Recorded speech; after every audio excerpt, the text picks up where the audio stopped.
금요 집회 오신 여러분들을 주님의 이름으로 환영합니다. 함께 기도하고 금요 집회 시작하겠습니다. 사랑의 은혜 하나님, 우리 집회에 온 모든 영혼들을 축복하여 주옵소서. 이들의 삶과 가정을 지켜주시고 그들의 일터에서 보람을 느끼게 하여 주옵소서. 이들을 힘들게 하는 그 모든 세력들 가운데 한 역사해 주시고 그들이 만나는 모든 일들이 하나님의 선 가운데로 이루어질 수 있도록 은혜를 더하여 주옵소서. 어려운 일상 속에서도 주님을 찾는 이들을 축복하여 주시고, 이 시간 말씀하여 주시고, 말씀을 통해서 하나님을 경험하고, 하나님의 은혜를 체험하고, 회복되고, 더욱 성장하는 귀한 은혜의 시간으로 인도하여 주옵소서. 우리 주 예수 그리스도의 이름으로 기도드렸습니다. 아멘. 저희가 누가복음 1장 15절 계속해서 하고 있는데요. 이제 세례 요한에 대해서 이야기하고 있습니다. 그래서 세례 요한이 뱃속에 있을 때부터 성령을 충만하게 받을 것이며 라고 얘기했었고요. 그 성령을 충만하게 받음으로 인해서 복음을 전한다. 하나님 나라의 복음을 전한다. 네, 그런 이야기를 하였습니다. 그것은 이제 하나님 나라를 전하는 것은 예수 그리스도의 어떤 사역을 준비하는 사역이죠. 예수님도 하나님 나라의 복음을 전하였기 때문에 그렇습니다. 그래서 이게 복음을 전한다는 것, 참 우리가 굉장히 어렵게 많이 생각을 하죠. 그래서 복음을 전하는 것 자체를 이제 부담으로 느끼기도 하고요. 그래서 복음을 전해야 한다 그러면 굉장히 이제 힘들어 하시는 분들이 많이 계신데, 근데 복음 전파라는 것은 사실 우리가 사명이라고 이해를 하고 있죠.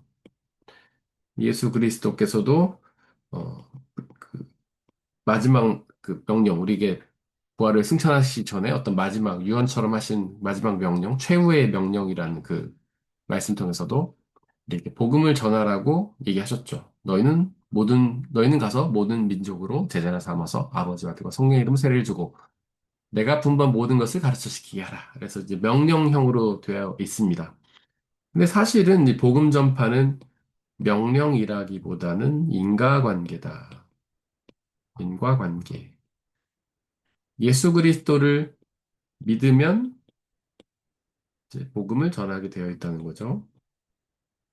저희가 여러 번 계속해서 반복해서 이야기하지만 칼 바르트의 믿음의 세 가지 차원. 거기는 첫 번째로 하나님을 인정하는 것이죠. 인정은 이제 회개를 동반하고요. 다음에 하나님을 인식하는 것이죠.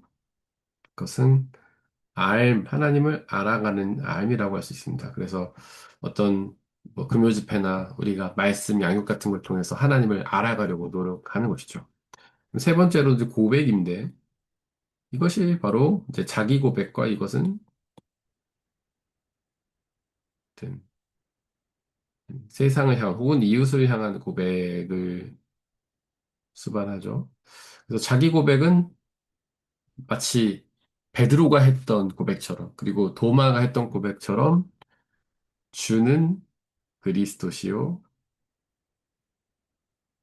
살아계신 하나님의 아들이십니다.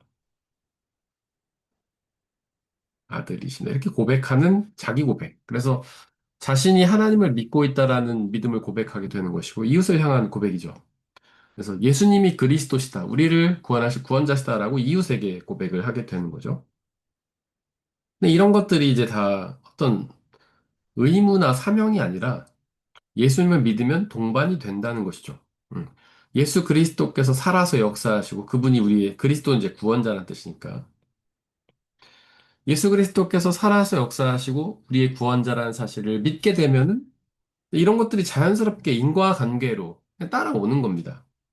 그래서 하나님을 인정하게 되는 것이죠. 그분이 살아서 역사하시는 하나님, 구원자이심을 인정하게 되고 그분을 향한 회개, 이제 회개는 메타노이아, 저희가 나중에 또 얘기하겠지만 스트레포 이렇게 두 가지 단어인데 이제 메타노이아는 내면의 변화고 스트레포는 행동의 변화죠. 그래서 이 회개가 이루어지는 거예요. 그래서 그 전까지는 우리가 하나님이 아닌 것들, 예수 그리스도가 아닌 것들을 바라보고 살았고 이제 그것들 중에는 이제 우상이 포함이 되겠죠. 하나님이 아닌 다른 잡신들, 뭐 예를 들자면 어떤 권력이나 물질, 뭐 이런 것들을 쫓으며 살았지만은 이제 예수 그리스도를 믿게 되면 그분을 향해 돌아서게 되죠. 그래서 어떤 다른 우상을 믿는 것이 아니라 하나님 믿게 되고, 특별히 사람들이 이제 자기중심적으로 살아가니까 예수 그리스도를 믿기 전에는 지극히 자기중심적으로 살죠. 자기만의 목적을 위해서, 자신만의 어떤 이익을 위해서, 자신의 즐거움, 쾌락, 그런 것들을 위해서, 욕망을 위해서 이렇게 살아가지만 예수를 믿으면 이제 회개하게 된다. 그래서 예수 그리스도의 뜻을 이루는 삶으로 변화되게 되죠. 이거는 동반되는 거예요. 먹지로 하는 게 아닙니다.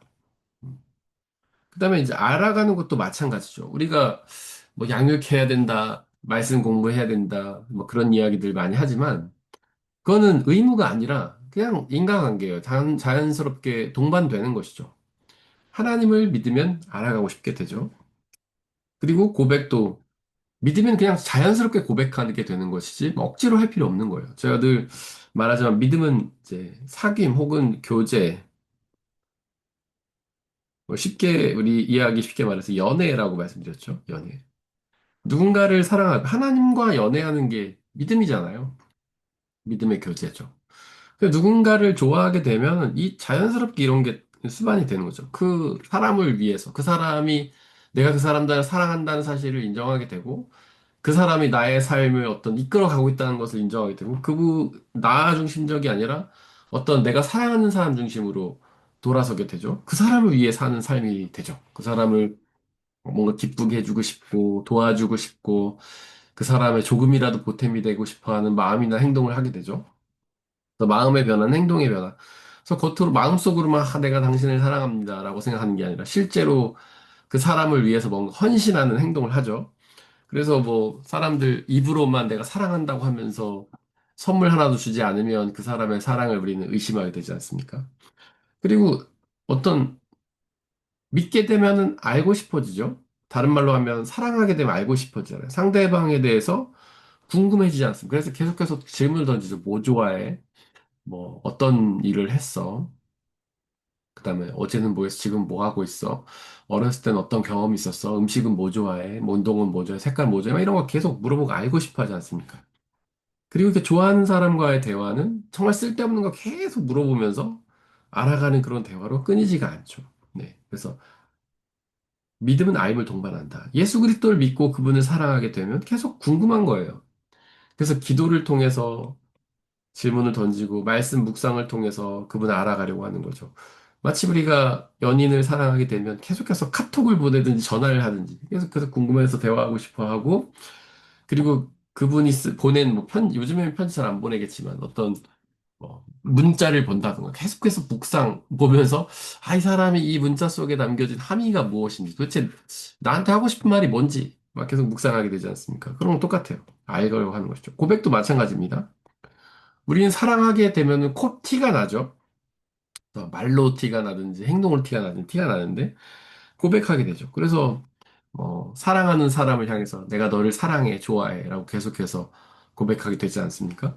그리고 넌 정말 나의 어, 사랑하는 사람이야. 너 때문에 내가 정말 살아가는 힘이다. 막 그런 이야기 하지 않겠어요?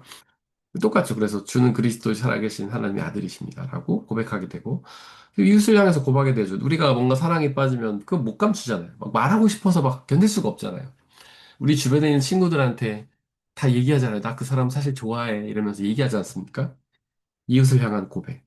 이게 이제 믿음하고 똑같다는 거죠. 그러니까 우리는 계속 이런 것들을 사명으로 생각하니까 이게 부담스러워요. 그러니까 막 뭔가 사명으로 생각하고 억지로 생각한다는 것 자체는 우리의 믿음이 진정한 것인지 혹은 매너리즘에 빠진 것은 아닌지 뭐 너무 오랫동안 믿어왔기 때문에 어떤 감정은 없이 그냥 의지적인 노력으로만 하려고 하는 것은 아닌지 돌이켜 봐야 된다는 거죠.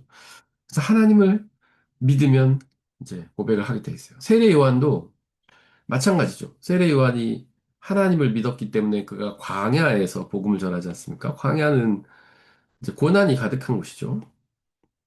그냥 없는 곳이고, 일단 없어요. 먹고 마실 것이 부족해요. 그래서 세례 요한은 메뚜기와 석청을 먹었지 않습니까? 메뚜기 벌레 아닙니까? 석청은 이제 들꿀인데, 그것만 먹으면서 살았던 거죠. 그리고 옷도 낙타토로 입었던, 낙타토로 뭐 지금은 굉장히 고급스러운 옷이겠지만, 뭐 당시에도 마찬가지였겠죠. 근데 어떤 이렇게 천으로 된 옷을 구하기 어려우니까 동물을 이렇게 죽여서 옷을 만들어 입었던 거 아니겠습니까? 그리고 광야에는 이제 마실 물도 부족하죠. 그리고 광야는 낮에는 탈 듯이 덥고 밤에는 얼듯이 추운 곳이고, 그러니까 생명의 위협이 있는 곳이죠. 살기 굉장히 불편한 곳이고, 그다음에 거기에는 이제 독충이랑 맹수가 존재하는 곳이죠. 독충, 막 전갈 같은 거 그런 게 존재하죠. 그래서 생명 위협이 있는 그곳에 굳이 광야에 나가서 산단 말이에요. 근데 세례요한이 그렇게 광야에 머물면서 하나님 나라를 선포했습니다. 하나님을 계속 선포를 했죠. 그 이유는 그렇게 고난 속에서 누가 강요한 것도 아니고 스스로 그 고난으로 나가가지고 그렇게 그 먹고 마실 것도 부족한 삶. 사실 많은 사람들이 먹고 살려고 사는데 먹고 살려고 살죠. 맛있는 거 먹고 좋은 거 먹고 그다음에 좋은 옷 입고 좋은 집에서 좋은 차 타고 이렇게 사는데 세례 요한은 전혀 그런 삶이 아니었어요. 왜 그랬을까? 하나님을 사랑했기 때문이죠. 하나님을 믿었기 때문이죠. 그래서 뭐 어떤 다른 것들이 이런 먹고 잘 먹고 잘 사는 이런 문제가 그에게는 크게 의미 있는 일이 아니게 된 것이죠. 그래서 비록 광야에서 힘들게 살더라도 그는 이제 복음을 전하는 사명을 감당했던 것이죠.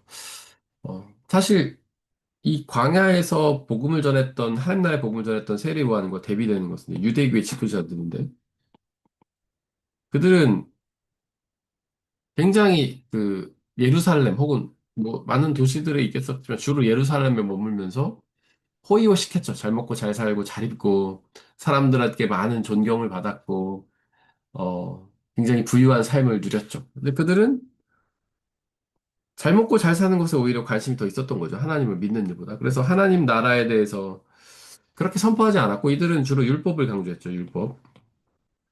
율법 강조는 참 많은 의미가 있는데 지금 이 맥락에서만 이야기하자면 이 유대교의 지도자들은 율법을 강조할수록 자신들에게 이익이 되는 거예요. 그들은 율법 강조하는데 대부분이 뭐 안식일법이지 않습니까? 안식일법. 안식일법은 지금으로 치면 주일 성수 이런 느낌이에요. 근데 그들은 성전을 지키는 사람들이고 그리고 이제 회당을 지키는 사람들. 성전과 회당의 차이 아시죠? 성전은 제사를 드리는 곳이고 하나님 앞에. 회당은 하나님의 말씀을 나누는 곳이죠. 지금은 이제 교회라는 곳으로 통합이 되어 있어서 우리가 교회에서 예배도 드리고 말씀도 나누고 다 하지만은 옛날에는 분리가 돼 있었어요. 어쨌든 이제 주일 성수하라는 것은 제사를 드리고 성전에 제사를 드리고 회당에서 말씀을 나누라는 건데 이들은 다 여기서 일하는 사람들이니까 사람들이 제사를 드릴수록 말씀을 들을수록 그들에게는 이익이 되는 거예요. 옛날에는 이제 성전세라는 게 있었어요. 성전세. 그래서 성전에 들어갈 때마다 세금을 거두죠. 그리고 어떤 희생 제물을 성전 안에서만 팔았기 때문에 그리고 이제 밖보다 훨씬 비싸게 팔죠. 어, 바가지죠, 바가지. 왜냐하면 그 거룩한 제물이라는 어떤 명분을 내세워가지고 뭐 구별되어서 키우긴 하겠지만 그러다 보니까 바깥에서보다 훨씬 더 비싸게 팔았고 이런 이익들을 거의 다 유대교의 지도자들이 이제 챙겼던 것이죠. 그러다 보니까 이들은 어떤 이 율법을 강조할수록 자기에게 이익이 되는 거예요. 그다음에 뭐 봉사를 강조한다든가 헌금을 강조하든가 이런 것을 강조할수록 본인들에게 이익이 돼요. 그래서 사실 유대교 지도자들은 하나님의 말씀, 율법은 말씀이니까 말씀이라는 하나님을 이용해서 자신들의 주머니를 채운 사람들이었죠. 이와는 달리 이제 세례 요한은 광야에서 머물렀고 광야에서 뭐 자기에게 말씀을 들어오는 사람들에게 뭐 헌금을 거뒀다는 기록이 없지 않습니까? 그래서 그는 정말 순수하게 그냥 메뚜기랑 석청 먹으면서 낙타 털옷 입고 광야에서 먹고 자고 하니까 굳이 뭐 헌금 같은 게 필요 없었을 수도 있죠. 그냥 검소하게 먹고 사니까요. 그래서 그는 정말 순수하게 하나님의 복음을 전했고, 그거는 자신의 이익이 아니라 정말 하나님의 나라라는 그 성도들에게 유익이 되고 하나님에게 이익이 되는 그런 복음을 순수하게 전했죠. 그래서 이렇게 하나님의 복음을 전하는 것, 이것은 정말 인과관계다라는 것이죠. 이것은 마치 이제 예수님의 비유에서 말하자면 우리가 세상의 빛과 소금이라고 얘기할 수 있습니다. 그래서 성경에서 보면은 예수님도 우리에게 빛과 소금이 되라고 말씀을 하셨고, 그 성경의 여러 부분에 보면은 우리 그리스도인들은 빛에 비유하죠. 예수님께서도 빛과 소금이 되라 하셨습니다. 빛, 빛의 특징, 여기서 빛, 영원히 빛날 것이다. 여기 별빛. 근데 이 두 말씀의 공통점은 뭐냐면, 별처럼 영원히 빛난다. 별과 같이 빛난다. 그래서 우리 그리스도인들은 빛이긴 한데 별빛이에요, 별빛. 그리스도인들은 별빛이다.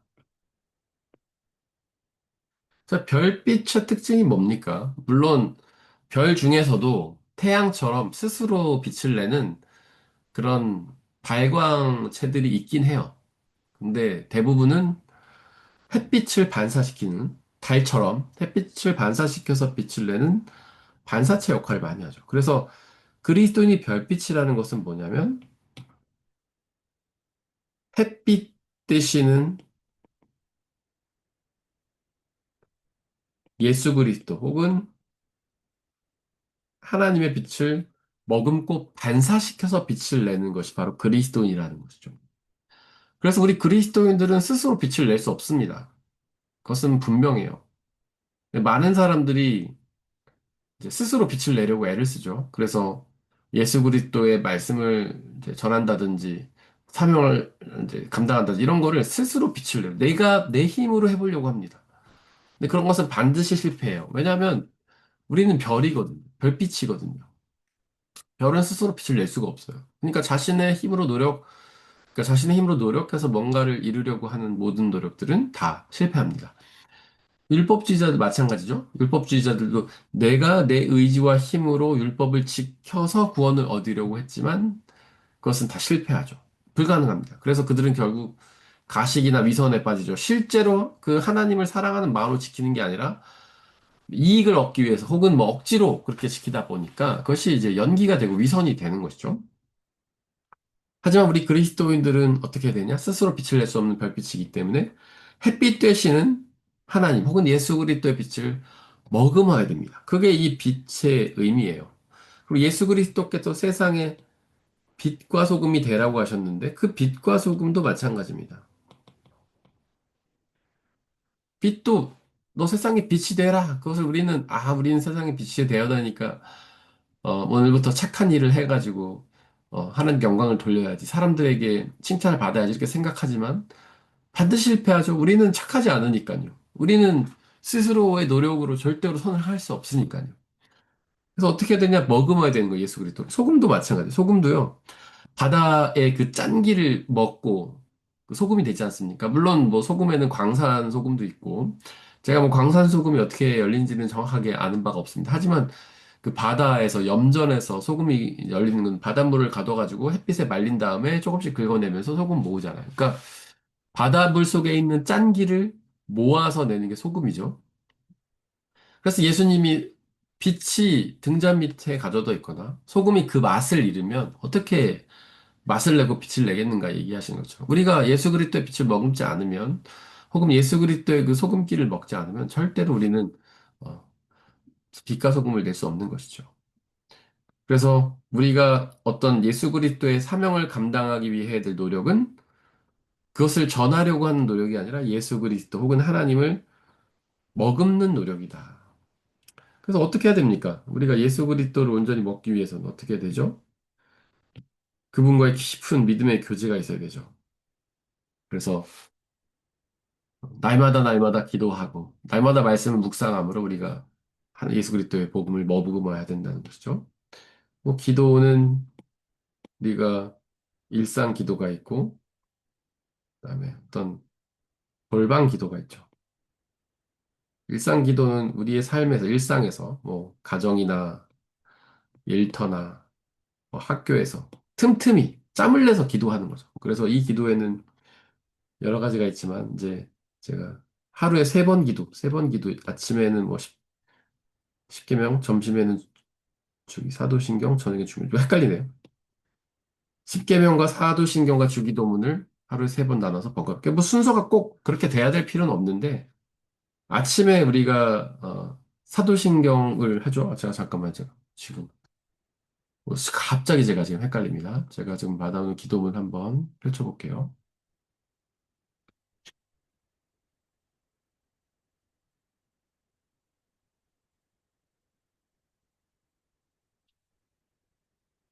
아침에 사도신경 맞습니다. 사도신경. 사도신경은 우리의 신앙의 고백이니까 아침을 신앙의 고백을 시작하고 점심 때 십계명을 외우면서 우리가 어떻게 하면 하나님의 내 말씀을 순종할 수 있는지를 이야기하고 저녁에는 주기도를 하면서 하루를 마무리하는 네, 그렇게 이제 기도를 저희가 하는데 날마다 하죠. 그렇게 세 번 기도가 있고 수시 기도가 있죠. 수시 기도. 수시 기도는 주로 뭡니까? 주여 우리에게 자비를 베푸소서.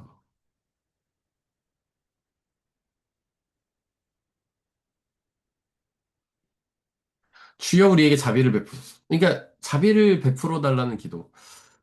예수님이 이제 그 주기도 할 때도 주기도를 우리에게 가르치시도 마지막에 우리를 시험에 들게 하지 마시고 악에서 구하소서 이런 기도를 드리라고 하시지 않습니까?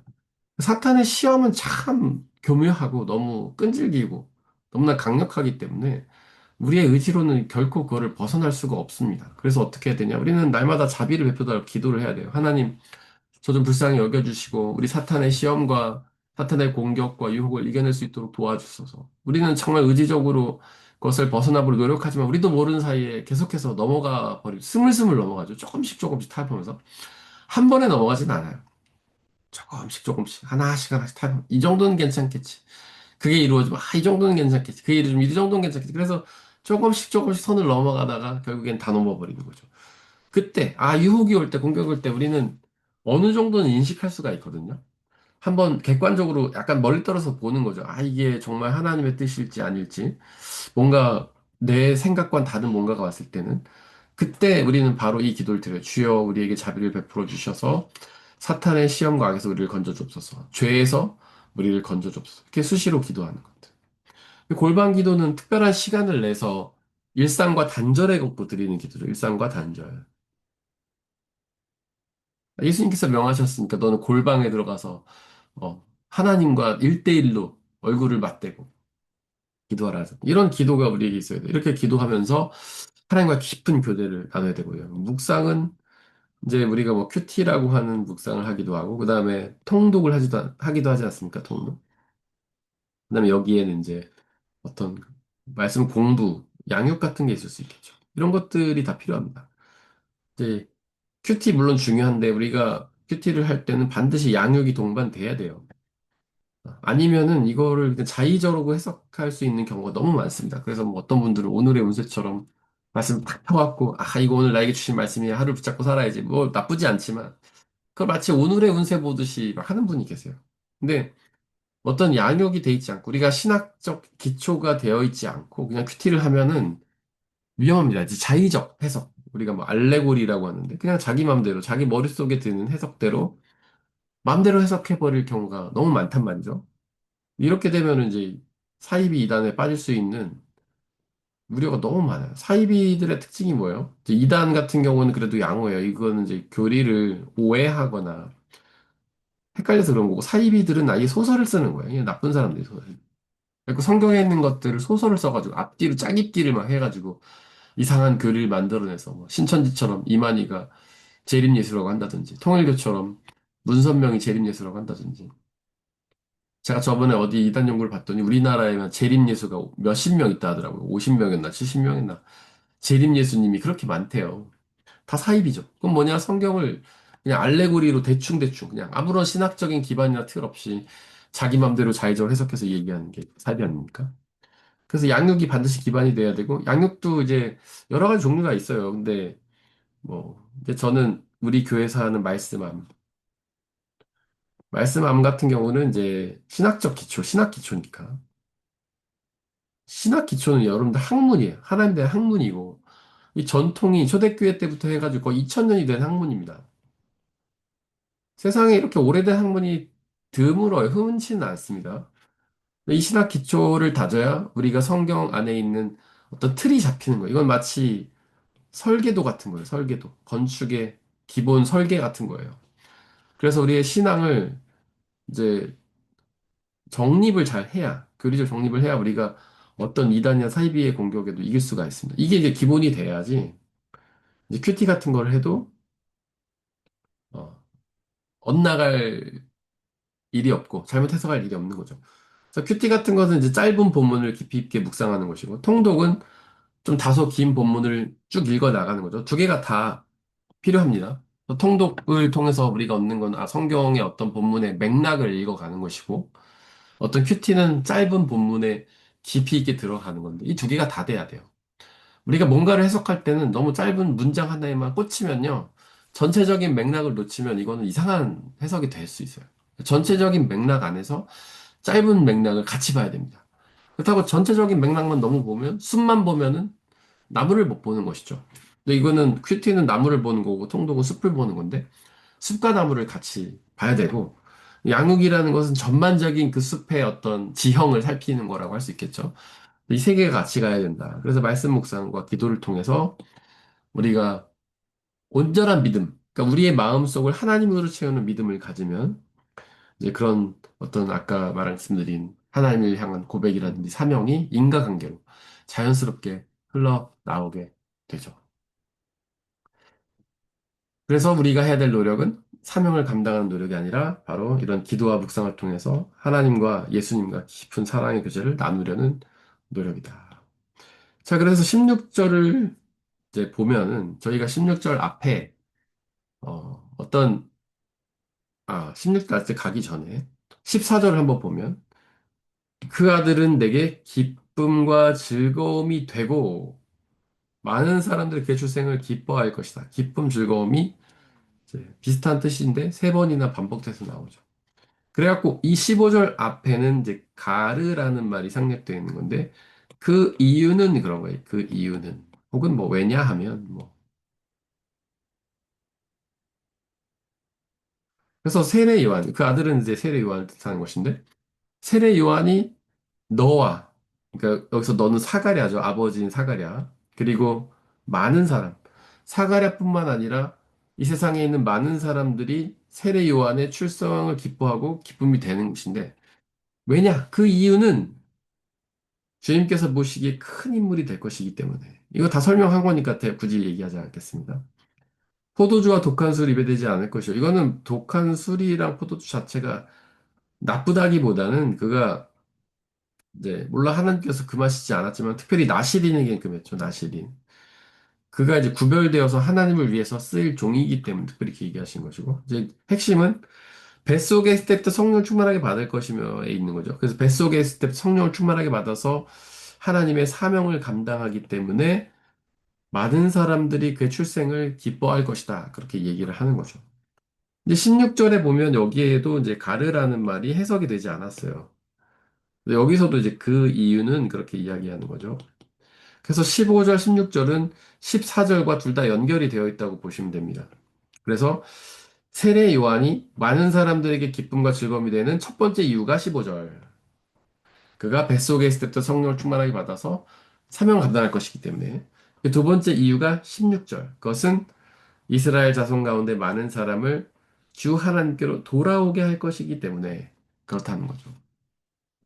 이거는 이제 당연히 세례 요한에게 기쁨이 되겠죠. 하나님의 사명을 잘 감당해서 많은 사람들을 주님께 돌아오게 하는 사람, 얼마나 복된 일입니까? 저도 사실은 그런 소망을 가지고 목회를 하는 거 아니겠어요? 뭐, 목사직이라는 게 쉽지는 않지만, 감당하는 이유는 나중에 많은 사람들을 주님께로 인도해서 하나님께 잘해서 칭찬을 받기 위함이잖아요.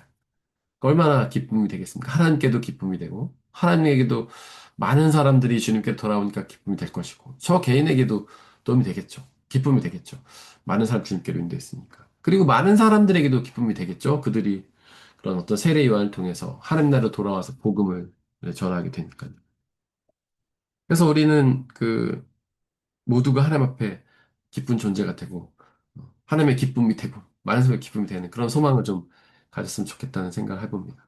그래서 16절은 이제 저희가 다음 시간부터 이어가도록 하겠고요. 오늘은 제가 여기서 기도하고 마치겠습니다.